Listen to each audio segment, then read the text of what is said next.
অবশেষে বিশ্বকাপ বাছাই পর্বের দল ঘোষণা করল ব্রাজিল। দরিভাল জুনিয়রের 23 সদস্যের দলে জায়গা হয়নি নেইমার, রাফিনহা, জেসুস ও মার্টিনেল্লির মতো খেলোয়াড়ের। তবে ডাক পেয়েছে বেশ কিছু নতুন মুখ।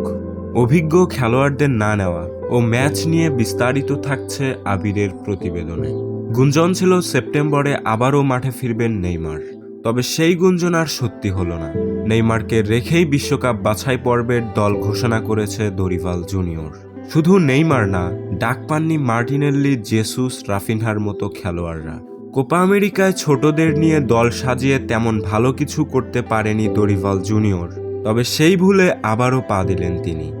যেই রাফিনহা কোপা আমেরিকায় দুর্দান্ত খেলেছেন, অবশেষে সেই ছিটকে পড়ল ব্রাজিল দল থেকে। তাছাড়া আর্সেনালের হয়ে দুর্দান্ত ফর্মে থাকা গাব্রিয়েল মার্টিনেল্লির সুযোগ পায়নি দলে। তবে এই দল নিয়ে খুশি না ব্রাজিল সমর্থকরা। প্রথমবারের মতো দলে ডাক পেলেন এস্তেভাও উইলিয়ান। এটা অনেক ভালো খবর। ব্রাজিল যেখানে গ্রুপ পর্বে 6 নম্বরে আছে, সেখানে এই স্কোয়াড হাসি তামাশা ছাড়া আর কিছুই নয়। অনবরত হারতে থাকার পরেও মাথায় একটু বুদ্ধি হলো না দরিভাল জুনিয়রের। যেখানে প্রতিটা ম্যাচ ডু অর ডাই, সেখানে এই স্কোয়াড নিয়ে ব্রাজিল কতটুক এগোতে পারবে এটা সবার অজানা। ব্রাজিলের এই দল নিয়ে ইউরোপে কোনো দলের সাথে পেরে ওঠা একদম কঠিন, যেখানে তারা কোপার সেই ছোট দলদের সাথেই হেরে যাচ্ছে। তবে এই কোচ দিয়ে ব্রাজিল ভক্তরা কোনো কিছু আশা করতে পারে না।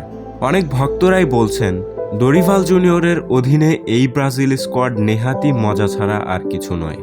যেখানে 7 পয়েন্ট নিয়ে র্যাঙ্কিংয়ে 6 নম্বরে আছে ব্রাজিল, সেখানে এই দল নিয়ে কতটুকুই বা আশা করা যায়। তবে যাই হোক, কঠিন পরীক্ষা দিতে হবে এবার কোচ দরিভাল জুনিয়রকে। দেখা যাক এই দল নিয়ে কি করতে পারে ব্রাজিল।